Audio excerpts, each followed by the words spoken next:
কোন শিক্ষায় শিক্ষিত ছিলেন? আল্লাহর নবী ছিলেন আল্লাহ কোরআনের জ্বলন্ত একটা ডিসপ্লে প্রমাণ। আল্লাহ কোরআন বিশ্বনবী মদিনাতে যখন হেঁটে হেঁটে যেতেন, সাহাবীরা ভাবতো যে আল্লাহর রাসূল আপনার জ্বলন্ত কোরআন হেঁটে হেঁটে যাচ্ছে। বুঝতে পারছেন? সমস্ত কোরআনের ডিসপ্লে কেমন হতেন আল্লাহর রাসূল সাল্লাল্লাহু আলাইহি ওয়াসাল্লাম। আমার আল্লাহওয়ালা মুসলমান, আল্লাহ নবী ছিলেন কোরআনের শিক্ষায় সুশিক্ষিত। বিশ্বের সবথেকে উচ্চ শিক্ষায় শিক্ষিত। আজকে আমাদের মধ্যে একজন মানুষ মনে করে আধুনিক শিক্ষাটাই হচ্ছে প্রকৃত সুশিক্ষায় শিক্ষিত হওয়া। আসলে আধুনিক শিক্ষায় শিক্ষিত অবশ্যই আপনি হবেন, কোরআনুল কারীমের মধ্যে আধুনিক শিক্ষা আছে না নাই? আধুনিক শিক্ষা কোথা থেকে আবির্ভাব হয়েছে? আপনার কোরআন থেকে কাজ করেই হয়েছে। আমার আল্লাহওয়ালা মুসলমান, নৈতিক শিক্ষা আর আদর্শগত শিক্ষা পাওয়া যায় একমাত্র আল্লাহর কোরআনে। আমাদের মা বাবার একটু আপনার এখানে একটু সমস্যা আছে কোন জায়গায়, যে আমরা নিজের বাচ্চাদেরকে ছোটবেলায় আমরা প্রকৃত সুশিক্ষা শিক্ষিত থেকে দূরে থেকে আমরা আধুনিক শিক্ষার পেছনে দৌড়াই। বর্তমান মডেল আধুনিক শিক্ষা থেকে নাম দেওয়া হয়েছে। এই মডেল নামের শিক্ষায় আমরা দৌড়াই। দৌড়ানোর কারণে ওই বাচ্চাটা তার মন মানসিকতা আমরা বাচ্চা বয়সে কিন্তু চেঞ্জ করে দিই। বাচ্চা বয়সে চেঞ্জ করে দিই। চেঞ্জ করার কারণে বড় হয়েছে মাকে মা বলে না, আর বাপকে ঠিক করতে আর বাপ বলে দেখি অন্তর দিয়ে নয়, শুধুমাত্র মুখ দিয়ে। অন্তর দিয়ে নিজের ধনকে মা বলে, অন্তর দিয়ে নিজের সম্পদকে মা বলে। যদি ধনকে মা না বলতো, বাবাকে 100% যদি বাবা বলতো, তাহলে বাবাকে মাথার তাজ হিসেবে রেখে দিত। কথা বলে ঠিক না ঠিক? মাকে মাথার তাজ হিসেবে রেখে দিত। এখানে ঘাটতি আছে। মা বাবা বাচ্চা বয়সে প্রকৃত সুশিক্ষা শিক্ষিত করেন নাই। আর প্রকৃত সুশিক্ষায় শিক্ষিত কোনটা? বুনিয়াদী শিক্ষা। বুনিয়াদী দিনী শিক্ষা।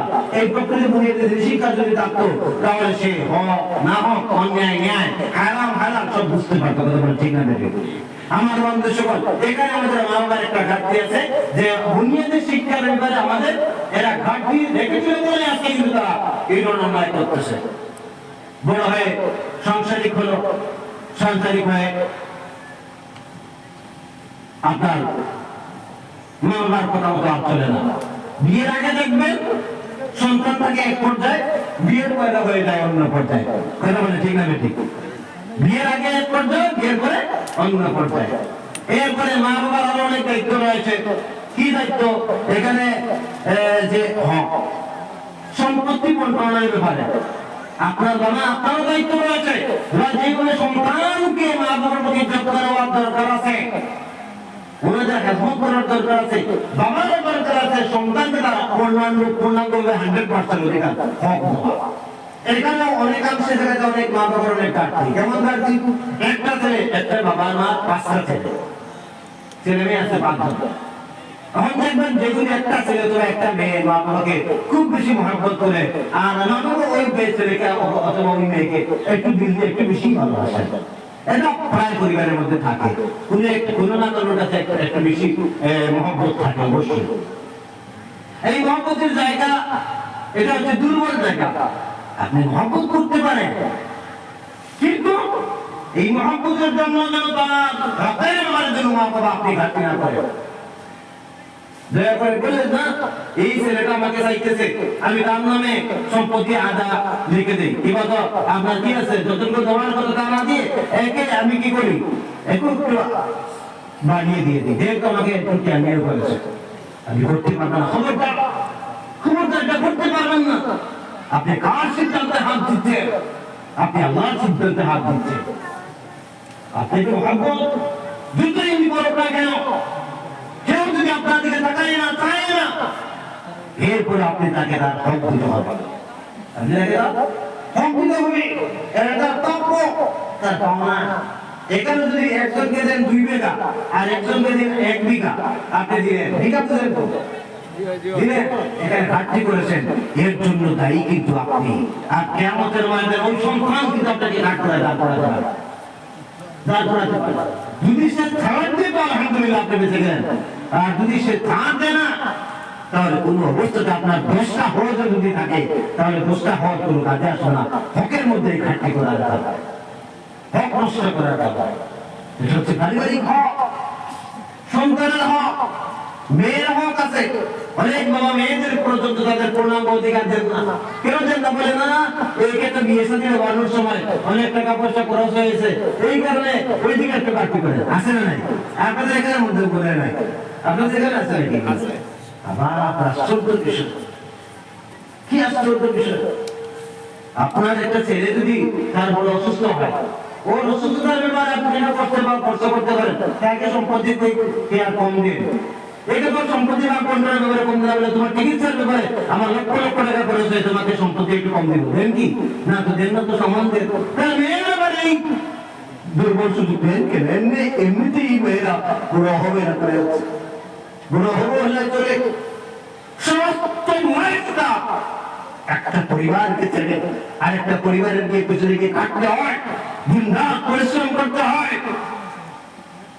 একটা মেয়ে তার অধিকার থেকে তাকে বঞ্চিত করতেছেন, বিয়ে শাদী নাম করে দিয়ে দেওয়া এটা বাবার অধিকার, আপনি অবশ্যই দিতে হবে, তারপর যেমনি পারে আপনি কামাজ করবেন। কিন্তু এই বিয়ে দেওয়ার কারণে আপনি তার হক থেকে তাকে ঘাটতি করবেন বিয়ে দেওয়ার জন্য, বলে না এটা কোনো বস্তুকে মেনে নেওয়া হয় না, শরীয়ত এটাকে বৈধ বলে স্বীকৃতি দেয় না, শরীয়ত আপনাকে অপরাধী হিসাবে স্বীকৃতি দান করে। আপনি অপরাধী তার কাছে, ওই অপরাধ যদি মেয়ে কি করে যদি মারধর করে দেয়, তো হয়তো আল্লাহ তাআলা নিজাত দিতে পারে, না দিতে পারে, এটা আল্লাহর ব্যাপার, কারণ এই সিদ্ধান্ত কার? আপনি আল্লাহর সিদ্ধান্তে হাত দিয়েছেন, খবরদার, মহা সমস্যা কিন্তু আছে। দেখা যায় দুনিয়াতে অনেক জায়গায় দেখা যায়, অনেক জায়গায় দেখা যায় মা বাপ যেই সন্তানের প্রতি মা বাপ একটু অবহেলা করতো, যাকে বেশি মায়া করতো, দেখা যায় এই ছেলেটা কিন্তু তাকে আপনার খোঁজখবর করে না, খোঁজখবর করে না বয়স্ক হয়ে যাওয়ার পর। কিন্তু মা বাপ যে সন্তানকে অবহেলা করতো, কোথায় কোথায় গালি দিত, একটু খাটানো করে দেখতো কি বা কারণে, হয়তো কোনো দুর্বল কারণ ছিল, দেখা যায় ওই ছেলেটাই মা বাবাকে বৃদ্ধ বয়সে টাকা খবর করে, যাকে অবহেলা করা হয় সে এই জিনিসটা করতেছে। যেই মেয়ে আপনি যেই ছেলের জন্য আপনি কার জন্য ইচ্ছা রাখতেছেন, ছেলের জন্য, অথচ প্রত্যেক বাবাদেরকে আমি বলি টাকায় দেখেন, আপনারা যেই মেয়েগুলা বিয়ে দিয়েছেন, শাদী দিয়েছেন, অন্যর ঘরে তুলে দিয়েছেন, তাদের হক যদি 100% যদি আপনারা অধিকার না দেন তাদেরকে, এরপরেও কিন্তু শ্বশুর বাড়ি থেকে তারা প্রতিনিয়ত মা বাবার খবর নেই, কথা বলে ঠিক না? মা বাবার খবর নেই, আপনার সন্তান পুত্র অতটুকু খবর নেই, অতটুকু একটা মেয়ে মা বাবা সম্পর্কে খবর নেই, বাবা আন্দোলন পড়ে, মা আন্দোলন পড়ে, আর ওই মেয়েটার বাবার বাড়ির প্রতি অত মহাব্বত থাকে না যতটুকু মা বাবা তার। আমার মায়েরা কেমন করে আপনি তাদের হকের ব্যাপারে আপনি হাত দিতে পারেন? আপনি যতদিন দুনিয়াতে থাকবেন, পৃথিবীর ইতিহাস একটাই লালন করে চলতেছে, তাকাই থেকে তখন থেকে মা বাপ মারা যাওয়ার পরে মেয়েরা কিন্তু আর বাবার বাড়ি খুব কমই আসে, শুধুমাত্র তাদের জন্য আসে। এমন দেখা যায় ওই মেয়ের স্বামী যে টাকা পয়সা খরচ করে পর্যন্ত শ্বশুর শাশুড়ির সেবা শুশ্রূষা করেন, আছে না নেই? যাদেরকে অবহেলা করা হয় তারাই জায়গায় করতে, আর যাদেরকে ভালোবাসা হলো, ভালোবাসা দিয়েই গেলেন মা বাপ, তারা আবার অবহেলা করে, আছে না নেই? এই কারণে আমার ভাইরা, আপনারা এখানে ঘাটতি করতে পারবেন না। আমার বাবা যদি ঘাটতি করেন তাহলে আল্লাহর কাছে আপনি একজন অপরাধী, অপরাধী, অপরাধী হিসেবে আপনি স্বীকৃতি লাভ করেছেন। এখানে ছাড় দেওয়া সমস্ত কিছু আল্লাহর ব্যাপার। আছে যখন বাবা সম্পত্তি ভাগ করে দিলেন না, হঠাৎ করে চলে গেলেন একজন ভাইয়ের উপর জিম্মাদারি, বড় ভাই যিনি রয়েছেন পরিবারের, তার উপর জিম্মাদারি এই পরিবারকে লালন করা, এই পরিবারের দেখাশোনা করা। কিন্তু দেখাশোনা আপনি করেছেন বলে আপনি বোনের হক নষ্ট করবেন, ছোট ভাইয়ের হক নষ্ট করবেন না, আমি তাদের পিছনে আমার সমস্ত লাইফটা ব্যয় করেছি, আপনি করতেই পারবেন না। যদি আপনি সমস্ত জীবন দেখাশোনা করেছেন, পরিশ্রম করেছেন, এই করার কারণে যদি বাবার সম্পত্তি থেকে আপনি যদি সম্পত্তি ক্রয় করে, এটা আপনার ব্যাপার, কিন্তু বাবার সম্পত্তি থেকে যদি আপনি তাদের হকের উপর যদি আপনি হাত দেন, তাহলে আপনি এই ব্যাপারে আপনি অপরাধী। আল্লাহ আপনাকে ছাড় দিবে না, আপনি নিস্তার পাবেন না, আপনাকে শাস্তি প্রদান করবেন। যদি ওই জায়গাতে বোন অথবা ভাই এরা যদি স্যাক্রিফাইস করে না, বাবা তো মারা গেলেন অনেক আগে, বাবা মারা গেছেন, এই ভাইটা আমাদের জন্য তার জীবনটা শেষ করে দিয়েছে, যেহেতু এই ভাইটা আমাদের জন্য এত কিছু করেছে, আমরা তার একটু রাখছি, এটা তাদের ব্যাপার। যদি রিল্যাক্স দেন তো আলহামদুলিল্লাহ, যদি রিল্যাক্স না দেন আপনি জোর করে এই রিল্যাক্স আপনি আদায় করতে পারবেন না, জোর করে রিল্যাক্স আপনি আদায় করতে পারবেন না। আমার আল্লাহ মুসলমান, এই ধরনের সম্পত্তির ব্যাপারে আসেন। এরপরে আছে সামাজিক হক, সামাজিক বিভিন্ন হক না হক রয়েছে। আজকে আমার মনে পড়ে সরকারের কোন ধান, সরকারের কোন ধন এটা যদি আমরা পাই, যেমন একটা সাপোজ এক্সাম্পল ফর রাস্তার পাশে পাথর পড়ে রয়েছে, কোনো কাজে আসছে না, এমনি নষ্ট হচ্ছে, তাই এগুলো আমি আমার ঘরের মধ্যে নিয়ে রাখা নিয়ে নিলেন। আপনি সরকারের সমস্ত জনগণের হক আপনি নষ্ট করেছেন, শরীরে থেকে পারমিশন দেয় না। ব্যক্তিগত আমার সম্পত্তি আপনি নষ্ট করে আমার কাছে জবাব দিতে হবে, আমি আপনাকে ধর্মান্তর করব। কিন্তু কোন গভর্নমেন্টের, কোন সরকারের, কোন সামাজিক সংস্থা, কোন ইন্ডিয়ার কোন সম্পত্তি যদি আপনি নষ্ট করেন, হক যদি নষ্ট করেন, তাহলে ওই সমাজ, ওই সংগঠন, ওই দেশ, ওই জাতি আপনাকে যদি রিল্যাক্স করে, তবেই আপনি রিল্যাক্স পাবেন। এটা সম্ভব নয়। আজকে দেশের সম্পদ যারা বলি আমি আমার সম্পদ, চট করে আপনার ভ্রমণ করে নিলাম। দেখুন আল্লাহ বলা এত সোজা ব্যাপার নয়। আমি দেখি রাস্তায় আসার সময়, আমি রাস্তা দিয়ে আসা যাওয়ার সময় অনেক সময় দেখি মানুষ কি করতেছে, খুব লাগিয়ে কারেন্ট লাগাইছে, আসে না নাই। তখন আমি মনে মনে এগুলো দেখে আমি ভাবি, আহারি এই যে অপরাধ যে করতেছে, সমস্ত দেশের মানুষ মাফ যদি না করে, সে কি ওই অপরাধ থেকে পরিত্রাণ পাবে? আপনি ধার করলেন আরেকজনের কাছ থেকে 5,000 টাকা, ভাই আমাকে ধার দাও 10 দিনের জন্য, কি ধার দিবেন? এমন এক বিপদে পড়ছে, 10 দিন তো তার 10 মাস করে যাচ্ছে, ভাই জীবনে জীবনে আসে না নাই, আসে না নাই। বেশি যদি খোঁজাখুঁজি করে তাহলে যা বুঝাম না পারলে তুই না, আসে না নাই, আসে না নাই। আমার বন্ধু সকল, এই যে হকের ব্যাপারে আপনি ঘাটতি করতেছেন, ওনার হক নষ্ট করছেন, ও আপনি আপনাকে সে আওলাদ দিয়েছে, না দিয়েছে, সব পেয়েছে, কিন্তু যত দিন আপনি দ্বৈত করছেন নির্ধারিত কথা থাকে, প্রত্যেকটা কথা, প্রত্যেকটা জিনিসের হিসাব দিতে হবে কিয়ামতের ময়দানে। বুঝছেন? হিসাব দিতে হবে। সুতরাং নয়, ইসলাম নয় তো অনেক সোজা রয়েছে, সহজ সরলভাবে চলবে। আমার আল্লাহ মুসলমান,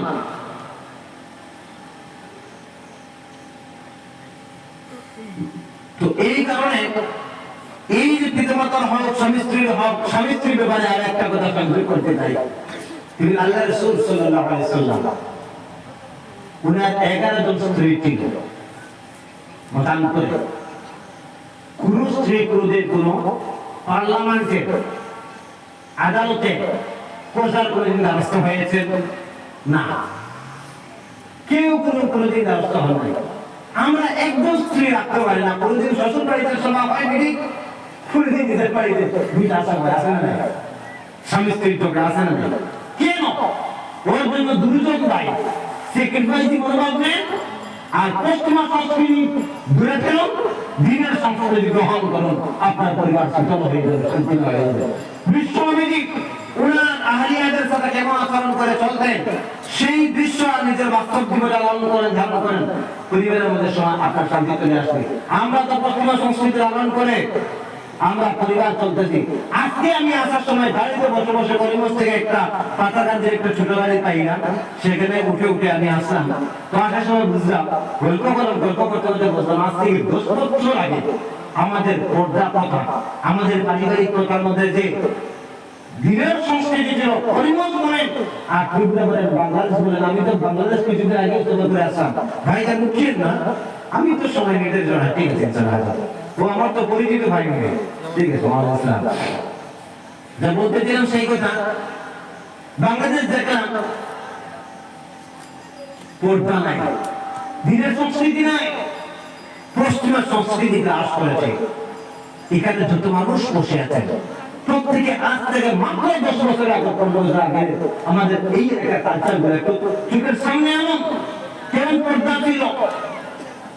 আজকে পর্দার মধ্যে ফ্যাশন, যারাই পর্দা করেন তার মধ্যে আর ফ্যাশন আছে, আছে না নাই? তখন কিন্তু এই ফ্যাশন ছিল না। আমার আল্লাহ মুসলমান, সংক্ষিপ্ত একটাই কথা, একমাত্র শান্তি, একমাত্র সুশীল সমাজ কোরআনের সমাজে রয়েছে, শান্তির সমাজ, শান্তির পরিবেশ পাবেন কোরআনের পরিবেশে। কোরআন ছাড়া কোনো জায়গায় কোনো সময় শান্তি আসতেই পারে না, আসতেই পারে না, আসতেই পারে না। জোরে বলুন না সুবহানাল্লাহ। কারণ বর্তমান যুগের আধুনিক সুশিক্ষা বিদ্যা সম্মানের শিক্ষা শেখায়, আর কোরআন নামের শিক্ষা আপনার মাকে, আপনার বাবাকে উনার পায়ের তলে জান্নাত শিখায়। বলুন সুবহানাল্লাহ। এর থেকে সুন্দর কথা আর আমার কাছে তো কিছু নেই। আমার ভাইরা, আধুনিক নামের শিক্ষা স্বামী স্ত্রীর মধ্যে শিখায় সমান পাওয়া, তোমার যত অধিকার আমার তত অধিকার।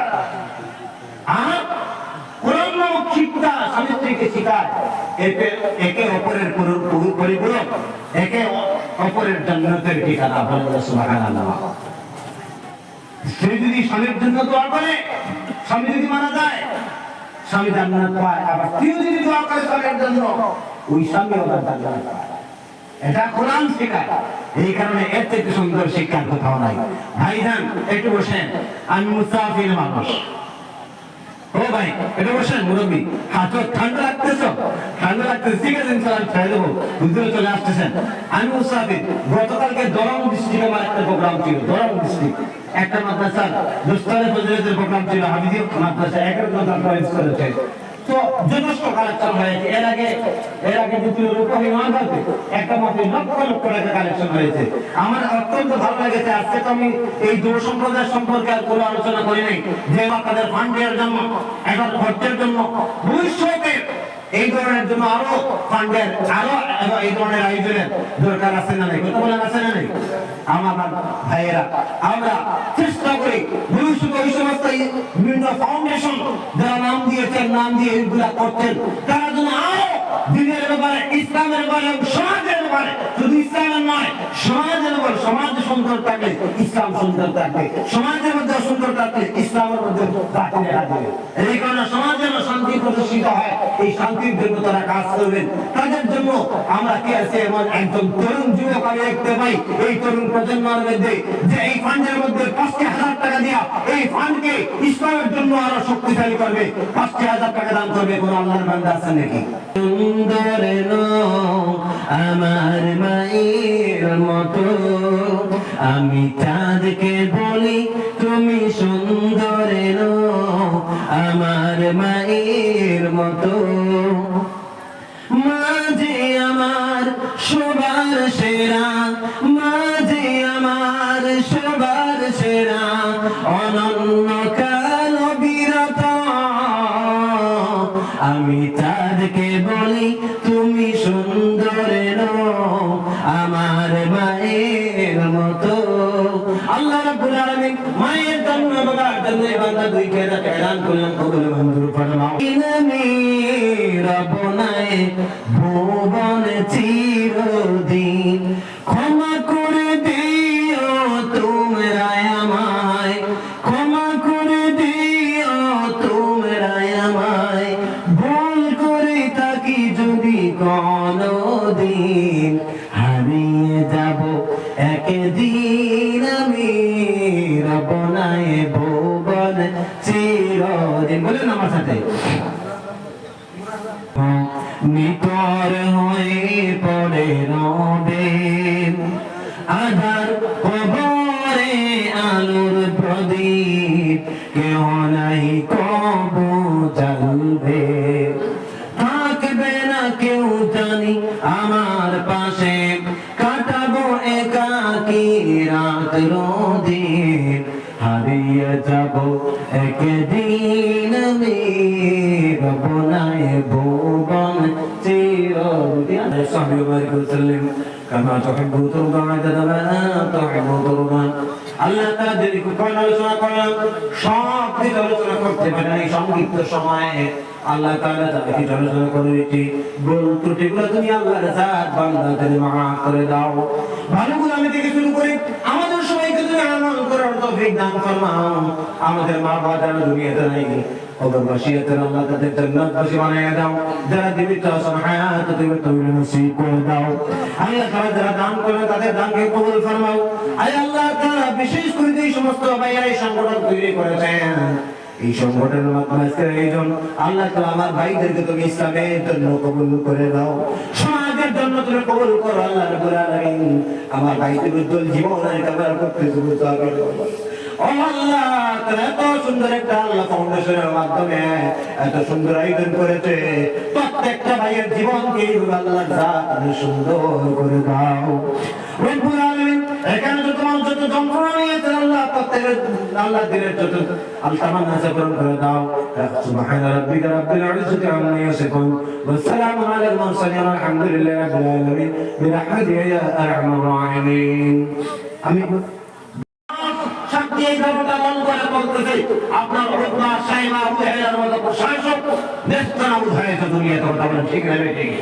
আবার অপর দিকে তাকায় দেখেন বিলাল রাদিয়াল্লাহু তাআলা নিজ বংশের মানুষ ছিলেন, ওমর ফারুক রাদিয়াল্লাহু তাআলা কোনো পরিচয় তাদের ছিল না, আবু বকর রাদিয়াল্লাহু তাআলা কোনো পরিচয় তাদের ছিল না, শুধুমাত্র আল্লাহর ইবাদতে নিজেকে মশগুল করার কারণে, আল্লাহকে সসরানে ওনার কথা মতো চলার কারণে পৃথিবীর ইতিহাস আজ পর্যন্ত বিলাল থেকে শুরু করে আবুল গফফার থেকে শুরু করে तमाम সাহাবাদের ইতিহাস লালন করে সম্মানের সাথে পৃথিবীতে চলতেছে, কথা বলেন ঠিক না বেঠিক? এই কারণে আমার আল্লাহ বন্ধু সকল আমি সেই দিকে আমি যাব না, যেহেতু একটা আয়াতের একটা অংশ চলে এসেছে একটু হালকা টাঁচে দিলাম আমার বিষয় তা না। এই আবাদত আমাদেরকে মশগুল করতে হবে। আবু জাহেল উতবা সাহেব তার নষ্ট হয়ে কি কারণে? শুধুমাত্র এনজয় করার জন্য। কিসের জন্য? অংশের সমস্ত মানুষেরা শুধুমাত্র এনজয়, মানুষ তাদেরকে এনজয় দান করে। এই আধুনিক এনজয় একটা আছে না নাই? তদানীন্তন সময় তাদের যুগে আধুনিক এনজয় ছিল, আধুনিক এনজয়ের কারণে ইবাদতের বিরোধিতা করেছিল, ধ্বংস হয়েছে দুনিয়াতে। আর যারা আল্লাহর ইবাদত এনজয়কে তারা দূরে ঠেলেছিল, নফসের আয়েশা তার বিরোধিতা করেছিল, নফসের চাহিদার বিরোধিতা করেছিল, আল্লাহ রাব্বুল আলামিন তাদেরকে দুনিয়াতে অমান করে রেখেছেন। আজ পর্যন্ত বিশ্বের মানুষ তাদেরকে স্মরণ করতেছে, আর মুখ পর্যন্ত পৃথিবীর ধ্বংস পর্যন্ত তাদের কথা স্মরণ করতেই থাকবে। সম্মানের সাথে বলে সুবহানাল্লাহ। আমার আল্লাহ মুসলমান, এই কথাটা আমরা বুঝলাম আল্লাহর ইবাদতের মধ্যে কোনো ছাড়খাট নাই রে বন্ধু। ইবাদত আমাদের করতে হবে, সর্বাবস্থায় ইবাদত করতে হবে, এই ইবাদত সর্বাবস্থায় করতে হবে। আর রব্বুল আলামিন ঘোষণা করেন ইন্না সালাতি ওয়া নুসুকি ওয়া মাহিয়ায়া ওয়া মামাতি লিল্লাহি রাব্বিল আলামিন। ইন্না সালাতি ওয়া নুসুকি ওয়া মাহিয়ায়া ওয়া মামাতি, হায়াতের মধ্যে সর্বাবস্থায় মৃত্যুর সময় আল্লাহর স্মরণ থাকতে হবে, আল্লাহর ইবাদত করতে হবে। সাক্ষাৎ নাই, আংশিক করলাম আর আংশিক দুনিয়ার করে দিলাম হবে না। আল্লাহর ইবাদতে যে 24টা ঘন্টা নিয়োজিত রাখতে হবে। আল্লাহর হুকুম মতো যদি আমি আংশিক একটা করে যোগ করে দিচ্ছি, সময় তো চলে যাচ্ছে। আপনার যেমন ঘুমানোর সময় যদি আপনি নিয়ম মেনে যদি আপনি ঘুমান, নিয়ম মেনে সুন্নাত মতো শরীয়ত মতো যদি আপনি ঘুমান, আপনার সমস্ত রাত্রিটা আল্লাহর ইবাদতের মধ্যে কাটবে। বলেন সুবহানাল্লাহ। নিয়ম মেনে আপনি গাড়িতে চলেন, সমস্ত গাড়ির সমস্ত আল্লাহর ইবাদতে কাটবে। নিয়ম মেনে আপনি যেইভাবে আপনি চলেন না কেন, সমস্ত সময়টাই কিন্তু আল্লাহর ইবাদতে কাটবে। এই কারণে আল্লাহ ওয়ালা মুসলমান ইবাদত, যে ইবাদতের জন্য আল্লাহ দুনিয়া সৃষ্টি করেছেন, যে ইবাদত যখন মানুষ ছেড়ে দিবে দুনিয়া ধ্বংস করবে, যে ইবাদতের জন্য আমাদেরকে সৃষ্টি করেছেন, সেই ইবাদতের বিভিন্ন ধর্ম দুনিয়াতে দিয়েছেন, নামাজ, রোজা, হজ, যাকাত ইত্যাদি ইত্যাদি ইত্যাদি ইত্যাদি। ওইগুলো আমাদের করতে হবে। এইগুলো যদি আমরা না করি তাহলে আমরা ধ্বংস হব। অতীতটা সাক্ষী বহন করে চলতেছে।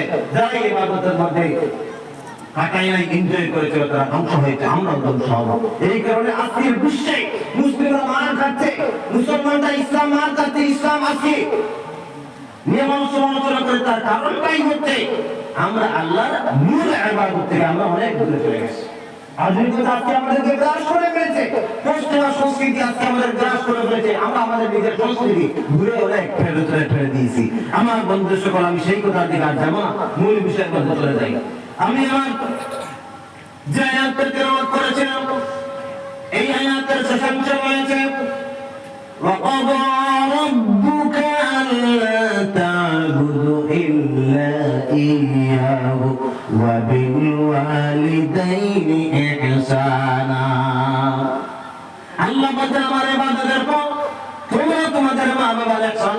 সম্মান করবে, ভালোবাসবে। কেন বললেন বন্ধু? কারণ মা বাপ হচ্ছে এমন এক মানুষ, মা বাপ এমন এক জিনিস, যে জিনিসটা হারালে বোঝা যায় না, হারাইলে বোঝা যায় না। মা বাপ সন্তানকে কত কষ্ট করে তার আদর যত্ন করে লালন পালন করেন। রব্বুল আলামিন পিতা-মাতা সম্পর্কে কোরআন ও হাদিসে অন্যত্র ঘোষণা করেন, ওয়া ওয়াসাইনাল ইনসানা বিওয়ালিদাইহি ইহসানা হামালাতুহু উম্মুহু কুরহা ওয়া ওয়াদা'তুহু কুরহা ওয়া হামলুহু ওয়া ফিসালুহু 30 শাহরা। আল্লাহ তাআলা ঘোষণা করেন, আমি সমস্ত মানব মণ্ডলীকে অর্ডার করেছি, আদেশ করেছি, তারা যেন তাদের মা বাবাকে ইহসান করে, সম্মান করে, ভালোবাসে। কেন বলেন? কারণ তোমার মা তোমাকে গর্ভধারণ করেছে অত্যন্ত কষ্টের সাথে। 10টি মাস তোমাকে গর্ভধারণ করেছে, 23টা মাস আপনাকে লালন পালন করেছে। আমার আল্লাহ মুসলমান, সেই দৃশ্য যদি চোখের সামনে আমরা আনি, তাহলে পৃথিবীর অনেক ইতিহাস, পৃথিবীর অনেক ঘটনাগুলি চোখের সামনে যদি আমরা আনি, তাহলে দেখবেন অবশ্যই আমাদের বিবেক জাগ্রত হবে। রব্বুল আলামিন কোরআনুল কারীমের অন্যত্র ঘোষণা করেন, ইম্মা ইয়াবলুগান্না ইনদাকাল কিবারা আহাদুহুমা আও কিলাহুমা ফালা তাকুল লাহুমা উফফিন ওয়া লা তানহারহুমা ওয়া কুল লাহুমা কাওলান কারীমা। আল্লাহ রাব্বুল আলামিন বলছেন, যদি তোমার মা অথবা তোমার বাবা যদি বয়স্ক হয়ে যায়, বার্ধক্যে পৌঁছে যায়, পৌঁছানোর কারণে তাদের মেজাজ চড়া করা হতে পারে, তুমি কিন্তু তাদের সাথে অন্যায় আচরণ, উচ্চ হলে কথা বল না। ভাই বন্ধু সকল, আমরা যত মানুষ এখানে আছি, আমরা মানুষের সাথে কথাবার্তা বলি কি বলি না? বলি কি বলি না? অবশ্যই বলি। গ্রামের মানুষের সাথে, এলাকার মানুষের সাথে, বন্ধুর সাথে, মেয়েরা বান্ধবীর সাথে যখন কথা বলে, নরম ভাষায় কথা বলে, মানুষজন আপনাকে ভদ্রলোক বলে, একটা ভালো ছেলে বলে। ওই ভালো ছেলে উপাধি পাওয়ার জন্য নরম ভাষায় গ্রামের এলাকার মানুষের সাথে, দেশের মানুষের সাথে কথা বলে, কথা বলেন ঠিক না বেটি? কিন্তু আমি যখন আমার বাড়িতে চলে যাই, বাড়িতে যাওয়ার পরে যখন নিজের মায়ের সাথে, বাবার সাথে কথা বলি, তখন কোন সময় উচ্চ আওয়াজে কথা বলি, আবার কোন সময় নরম হয়ে কথা বলি, কথা বলে ঠিক না বেটি?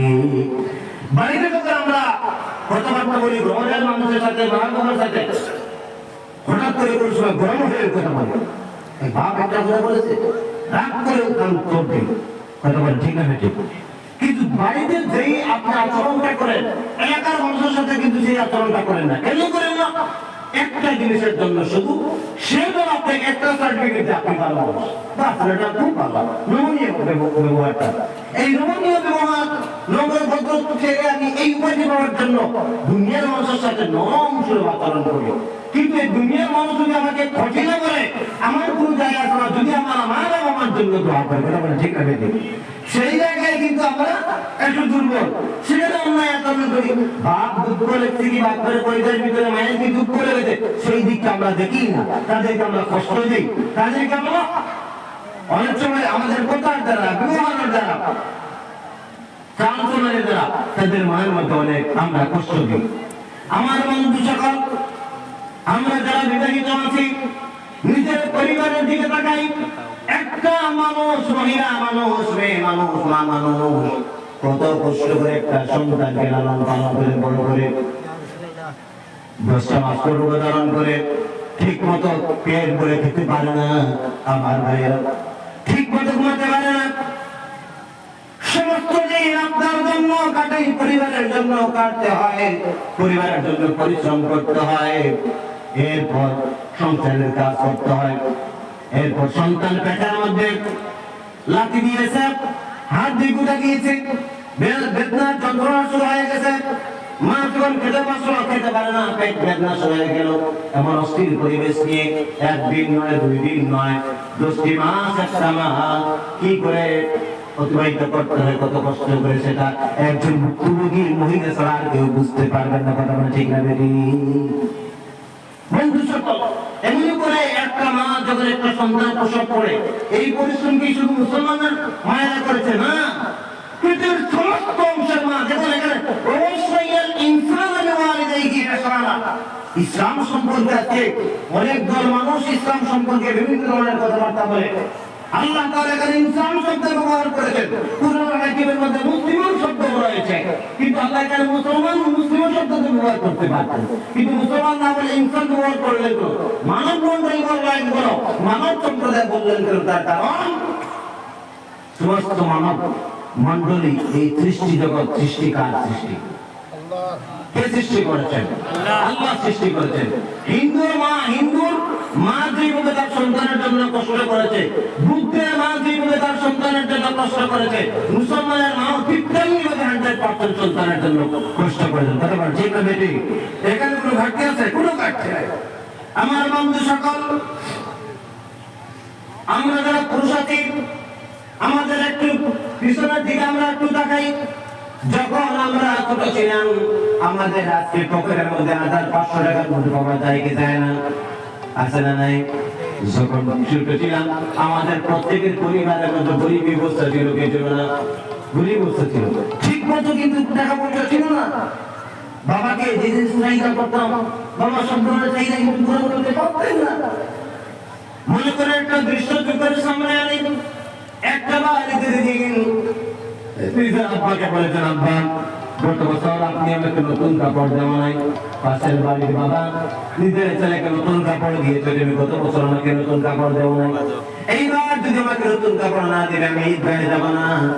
আপনার বাবা গরিব মানুষ ছিলেন, আপনাকে বললেন যে বাবা আমি তোকে আগামী বছর ঈদের দিন নতুন কাপড় দিব, এইবার তোকে নতুন জামা দেওয়ার নতুন টাকা আমার কাছে নাই। কত ধরনের চাহিদা আপনি করেছেন, নতুন সাইকেল দাও, এই দাও, সেই দাও। আমরা দাবি করি কি করি না? কিন্তু আপনাকে বাবা বলছেন আগামীতে দিব, এখন টাকা নেই। আপনি ছোট মানুষ ছিলেন, বাবার সামনে থেকে রাত করে চলে গেছেন। আপনি যাওয়ার পর টাকায় দেখছেন কি আপনার বাবা চেয়ারের মধ্যে বসে পালঙ্কের মধ্যে শুয়ে শুয়ে চিন্তা করে, আরে আমার ছেলেকে কতবার আমি নতুন জামা দিতে পারলাম, আমার সাইকেল নিতে পারলাম। এইবার যদি আমি আমার ছেলেকে নতুন জামা দিতে পারি, আমার ছেলের মুখটা ছোট হয়ে যাবে, ছেলে কাঁদতেছে, কেমনে না জানি আমার ছেলের মুখের মধ্যে হাসি ফোটাই। আমার বন্ধু সকল, আপনি চলে যাওয়ার পর আপনার বাবা এই ধ্যান করতে থাকে। বন্ধুর কাছে গিয়ে ধার চায়, বন্ধু আমাকে 500 টাকা ধার দাও, 1000 টাকা ধার দাও। ভাইয়ের কাছে ধার চায়, আওলাদ চায়। যখন কারোর কাছে 500 টাকা ধার পাইল, আওলাদ পাইল, দৌড় দিল রাতাবাড়ি বাজারে, বাজার থেকে আপনার জন্য নতুন জামা কিনে আনলো। পুকুর পাড় থেকে ডাক দিল, হে আমার সলিমুদ্দিন ভাই, দেখ তোর জন্য নতুন কাপড় কিনে এনেছি। আমার বন্ধু সকল, আপনার বাবার কাছ থেকে যখন নতুন জামা আপনি দেখেন, কাপড়টা নিয়েই আপনি খুশিতে চলে গেলেন মানুষকে দেখানোর জন্য। ওই সময় আপনার খুশি, আপনার মুখ হাসি খুশি মুখ দেখে আপনার বাবার পরিচয়টা ভরপুর হয়ে গেছে। কিন্তু তাকে দেখছিলেন কি, যে সময় আপনার বাবা আপনার সুখের জন্য অন্য মানুষের কাছে আধার চেয়েছে, আপনার বাবার কত শরম লেগেছিল। কথা বলে ঠিক না বেটি? বাবা ওই শরমটা কিন্তু ভুলে যায় আপনার মুখের হাসিটা দেখে। বন্ধু এমন একটা দুইটা নয়, জীবনে কত ধাপ আপনার বাবা আপনার জন্য পরিশ্রম করেছে। সমস্ত দিন পরিশ্রম করো আপনার জন্য, রাত্রিবেলা বাড়িতে গেছি, ঘুমাবে পারে না, ঠিক মতো গায়ে ব্যথা, পেটে ব্যথা, পায়ে ব্যথা, পরিশ্রমের কারণ হয়ে গেছে। মার ঘুম হয় না, শেক দিচ্ছে, গরম শেক দিচ্ছে, পায়ের ব্যথা, বাবার ব্যথার জন্য এমন পরিশ্রম করে দিনটা অতিবাহিত করেছেন। আমার বন্ধু সকল সেই পরিশ্রমিক মানুষ আজকে বয়স্ক হয়ে গেছি, বুড়া হয়ে যাওয়ার কারণে তাদের শরীরে ইমিউনিটি পাওয়ার আর আগের মতো নাই। আগের মতো আর পরিশ্রম করতে পারেন না, আজকে তারা রুচি করতে পারেন না। আমরা দোয়া করে আমাদেরকে বড় করেছেন। মা বাবা অনেক যা যিনি সন্তান যদি দুঃখ দেয়, এরপরও তিনি দোয়া করেন তার ভালোর জন্য। এই হচ্ছে শুনিয়ে দেখো তোমার বাবা করে বলে ঠিক না বেটি?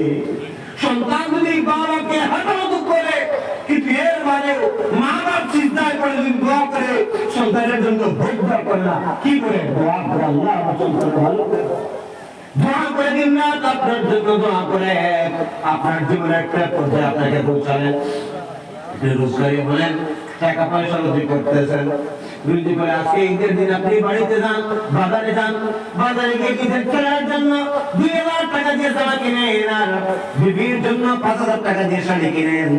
আর যে বাবা আর মা এত কষ্ট করে আপনার জন্য কষ্ট করলো, সেই বাবার জন্য 300 টাকা দিয়ে লুঙ্গি কিনেন আর মার জন্য 500 টাকা দিয়ে শাড়ি কিনেন। কথা বলছে কিনা বেটি? একদিন না আপনার জন্য নতুন কাপড় পরতে পারে, এই ভালো কাপড় সারা তো লুকিয়ে লুকিয়ে রাখতো বাবার সামনে থেকে। কি জন্য? আপনার জন্য। ভালো একটা কাপড় ছিল না, আসবার পড়ার পর্যন্ত উপযুক্ত কাপড় ছিল না, এইটার গাড়িতে যাইতেন না। একদিন মা পড়তে পারে নাই আপনাদের জন্য, আর আজকে সেই মা বহিষ্কার হয়ে গেছে। আপনি বুঝি করতেছেন বিবির জন্য 5000 200 খরচ করতেছেন আর মার জন্য 500 টাকা বার হয়। কেমন বিবেকবান মানুষ আমরা! ভাই আমার বন্ধু সকল, আমি প্রায় শুনলাম ইমাম মসজিদে পর্যন্ত জুমআবার বিভিন্ন বয়ানে আমি বলি যে আমরা কাছে রেডিমেড মুসলমান। কি মুসলমান? রেডিমেড মুসলমান। হুজুর এক কান পাইলেন, হুজুরদের হাত দিয়েছেন দোয়া সুন্নাত, দোয়া সুন্নাত। হুজুর আমার জন্য দোয়া করবে, আমাদের জন্য দোয়া করবে, 500 টাকা দিয়ে আমরা দিই, দেখে দিই না। বন্ধু সকল যতজন এখানে বসে আছেন, আমি হুজুরের যদি আপনার জন্য দোয়া করি আল্লাহ কবুল করতেই পারেন, নারী করতে পারেন। কিন্তু আল্লাহ আমি বলেছেন মা বাবা যদি প্রাণ খুলে আল্লাহর জন্য দোয়া করে, আপনার জন্য দোয়া করে, মা বাবার দোয়া করে এলেন না। আমার বন্ধু সকল, আমরা যারা আমাদেরকে হাজিরা দেন আপনারা, আমি আপনাদের বিবেককে জাগ্রত করার জন্য বলছি। আপনাকে দুনিয়া চলে না, বিবেকে দুনিয়া চলে। বিবেককে জাগ্রত করুন। আপনি কি আপনার মার কাছে বাবার কাছে 500 1000 টাকা এইভাবে হাজিয়ে দিয়েছিলেন? আমাকে দাওয়াত দেন আপনি আপনার বাড়িতে, আমি খেতে পাচ্ছি না, আমার সুগার ডায়াবেটিস আছে, এরপরে হুজুর একটু খান, হুজুর একটু খান, কথা বলেন না, ঠিক আছে? কারণ কি? ওরাসুল আম্বিয়া এরা যদি খায় পেট পড়ে তাহলে আল্লাহর রাসূল খুশি হবে, আল্লাহর রাসূল খুশি হলে আল্লাহ খুশি হবে। ওইটাই তোমাদের আমাদেরকে মহব্বত করে। কিন্তু এমন ভাবে যেমন করে আমাদের মহব্বত করে, আমার বন্ধু সকল আমি বলছি আমাদের মহব্বত করবেন না, অবশ্যই করবেন, কিন্তু এমন করে আমাদের যেইভাবে মহব্বত করেন আর একটু কান একটা বার নিজের ওই জনম দুঃখিনী মায়ের ব্যাপার করেছে, সবাইকে করেছেন না? এইগুলো তো শরম লাগবে, এখানে কি লাগবে? শরম লাগবে। আমার আল্লাহ মুসলমান মায়ের বাপকে কিভাবে তুলে তুলে মায়ের আলু করবেন না। আমার বন্ধু সকল অনেক চ্যাপ্টার রয়েছে এই মা বাবা সম্পর্কে, কত কষ্ট করেছে আমাদের জন্য, কিন্তু সেই মা বাবাকে আজকে আমরা কি করি? দুঃখ দেই, অন্যায় করে দুঃখ দেই, অন্যায় চল তাদের সাথে কথা বলি, অন্যায় গ্রহণ করি। বিয়ে শাদী করলাম, এখানে হকের কথার সাথে বিয়ে শাদী করলাম, স্ত্রীকে নিয়ে সুখ দিতে পারি, ছেলেদেরকে সুখ দিতে পারি, কিন্তু মা বাবাকে সুখ দিতে পারি না। এখানে কিছুটা ঘাটতি আমাদের মা বাবার রয়েছে। হকের কথা বলেছে, যেটা আমাদের কথা বলতেই হবে।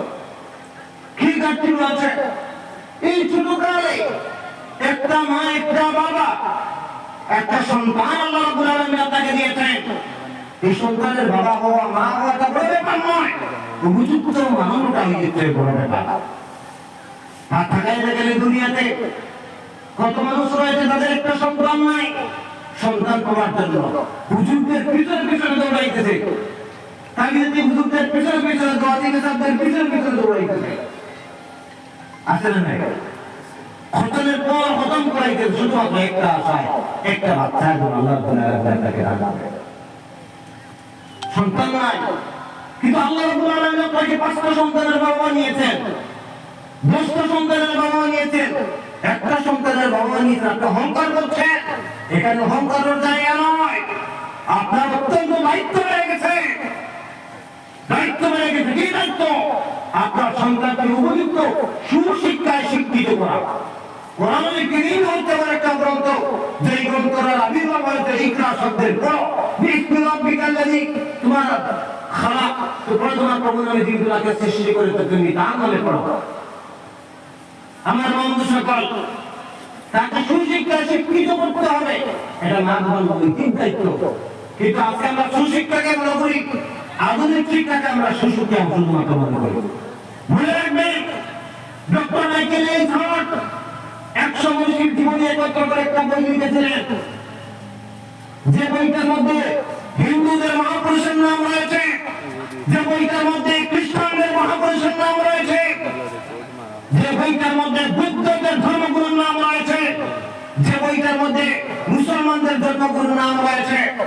আমার বন্ধু সকল ডক্টর মাইকেল ইনসান পৃথিবীর 100 মনীষী জীবনী একত্র করে পৃথিবীর সর্বশ্রেষ্ঠ বিশ্বসেরা মানুষ হিসাবে যার স্বীকৃতি প্রদান করেছেন, তিনি পৃথিবীর অন্য কোনো ধর্মে অন্য কোনো মানুষ নয়। এর মধ্যে আপনার আমার ধর্ম ইসলাম ধর্মের, আমাদের ধর্মের মহাপুরুষ যিনি, আমাদের দেশের আমাদের নবী যিনি, হযরত মুহাম্মদ রাসূলুল্লাহ সাল্লাল্লাহু আলাইহি ওয়াসাল্লাম। সুবহানাল্লাহ। कभी कभी सोचता हूँ कि ये सिगरेट या बीड़ी पीने का क्या परिणाम होगा। क्या ये मेरे स्ट्रोक का कारण बन जाएगा जो मुझे अपने परिवार पर बोझ बना देगा? क्या ये मेरे फेफड़ों के कैंसर का कारण बन जाएगा? क्या ये मुझे मुंह के कैंसर या हृदय रोग या एम्फीसीमा के करीब लाएगा? अगली बार जब आप सिगरेट या बीड़ी पीने की सोचें तो खुद से पूछें, ये सिगरेट या बीड़ी पीने का क्या परिणाम होगा? तंबाकू आज ही छोड़ें। सहायता के लिए 1800 112356 पर कॉल करें या मिस्ड कॉल दें 01122901 701 पर।